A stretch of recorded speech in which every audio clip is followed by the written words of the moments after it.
Non te mancaches, non? É que ten rodas. Sí, está... Ti crees, non? Que che quería... Ben, pois, moi bo día a todos e a todas e moitas grazas por vir a esta comparecencia que convocamos para deixar clara cal é a posición do BNG en relación co dereito das mulleres a manifestarnos este 8M, un dereito que está a ser cuestionado, casi diría que por terra, mar e aire. Esta situación danos a medida de até que punto tiña razón Simón de Beauvoir cando dixo hai décadas aquelo de que non esquezades xamais que bastará unha crise política ou económica para que os dereitos das mulleres volvan ser cuestionados. Pois iso é o que está pasando xustamente neste momento, onde vemos como se está cuestionando o dereito das mulleres a poder sair á rúa cuestionando un dereito fundamental e que eu mesmo diría que por parte de algúns mesmo quere criminalizarse.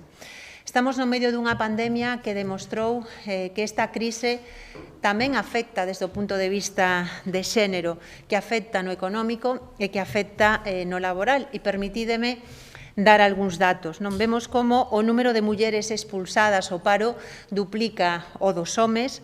Moitas das que perderon o seu emprego son agora traballadoras do fogar, un traballo que ocupa horas e horas, pero que non ten nin remuneración, nin dereitos, nin contratos, e case podemos decir que estamos neste momento ante unha involución, porque pese aos avances da loita das mulleres e do feminismo nestos últimos anos, vemos como os roles siguen tendo plena vixencia e cando veñen mal dadas son as mulleres as que volvemos a casa para realizar as labores do coidado.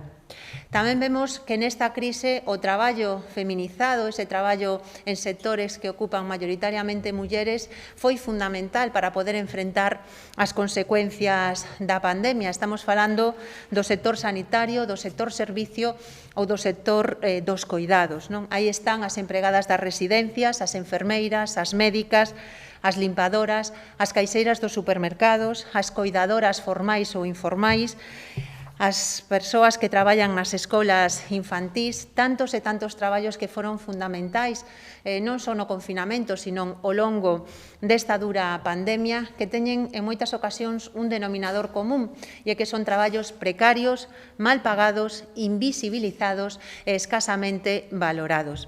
Pero certo é que ese traballo foi fundamental e que esas mulleres non só sostiveron unha parte do funcionamento da sociedade, sino que puxeron en risco a súa vida e a saúde das súas familias para estar dando o mellor de sí no medio dunha pandemia. E claro que merecen un aplauso, pero sobre todo merecen estabilidade laboral, dereitos, dignificación do seu traballo e, desde logo, unha nómina que lles permita chegar a fin de mes.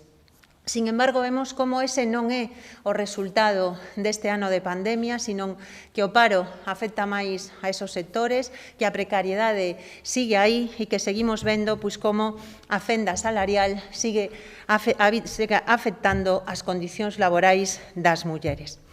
E este é precisamente o contexto no que chegamos a este 8M, unha data emblemática na loita pola igualdade real, na reivindicación do dereito das mulleres a ser iguais, e a medida que se aproxima este 8M xorde unha campaña, en particular nas filas da extrema dereita e da dereita, que cuestiona o noso dereito democrático a poder manifestarnos na rúa en defensa do que consideramos xusto, sabendo que este ano 8M ten que ser diferente, porque hai unhas condicións sanitarias que obrigan a que non poda haber movilizacións masivas, pero non se pode cuestionar o dereito a que, cumprindo con todos os requisitos e con todas as garantías, estemos nas rúas.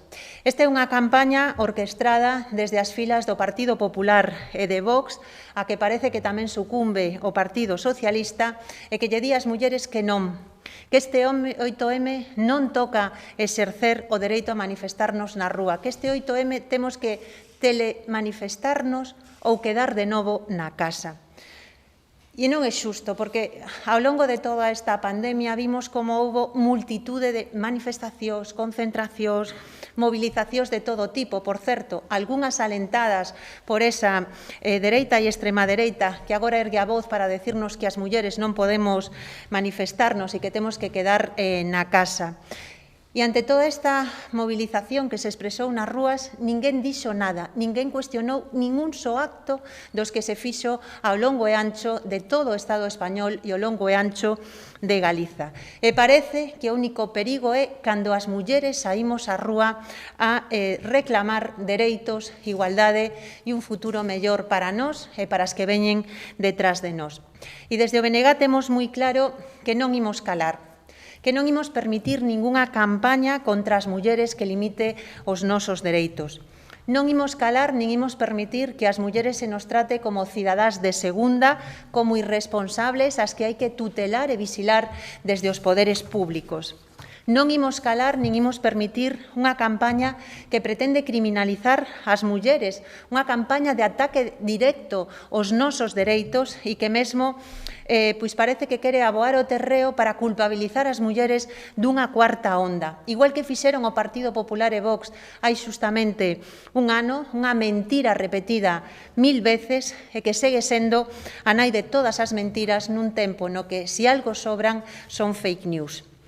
E non imos calar ante este ataque que nos están lanzando as mulleres desde a dereita e a extrema dereita e que representa o machismo de sempre empeñado en impedir os avances das mulleres porque saben que ese avance significa que les perden privilexios.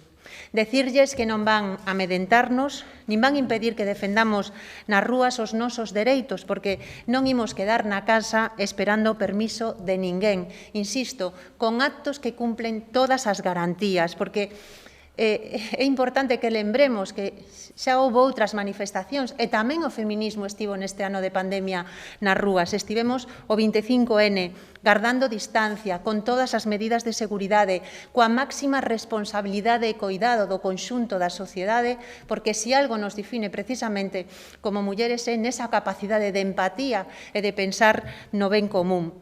Pero non podemos renunciar ao 8M, porque o 8M é unha data de loita, de reivindicación dos nosos dereitos, e non imos renunciar a facelo porque o machismo político de sempre pretenda calalo. Desde logo, neste 8M, o machismo político non vai poder calar a forza das mulleres nin a reivindicación e o dereito que temos a poder reclamar que non podemos permitir esta involución e que necesitamos sair desta pandemia devolvéndolle ás mulleres todo o que deron ao longo deste ano en base a salarios dignos, dignidade e mellores condicións laborais e sociais.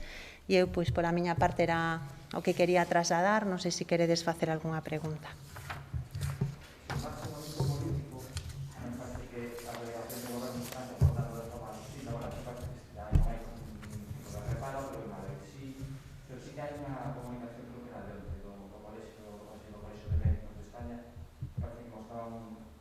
Tamén podemos xerar a calquera tipo de manifestacións nestas datas, ainda que non este controlada a pandemia. Sí, o que digo é que resulta sorprendente que todo o mundo se puidera manifestar ao longo deste ano, diferentes sectores, desde a industria, a hostelería, o sector da enerxía, que ningún cuestione nada. Fixadevos que o día 10 de marzo hai convocada unha movilización en Ferrolterra, que creo que tamén apoia o señor Feijóo, e non se cuestiona esa movilización. Que pasa?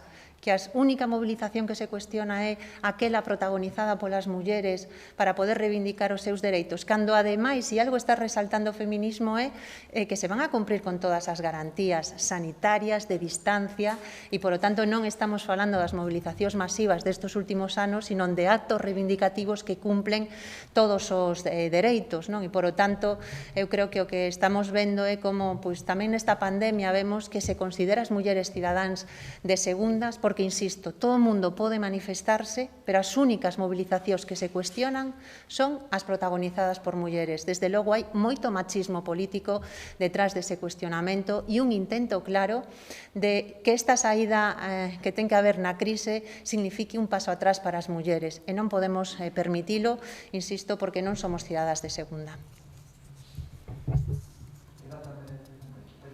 o 10 de marzo en Ferrol. Creo que o Partido Popular non apoia esa movilización, sí. E non se cuestiona que haxa unha manifestación en Ferrol ese día, é que non o queira ver que non o vexa.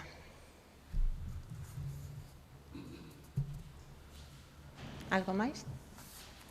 Pois moitas gracias.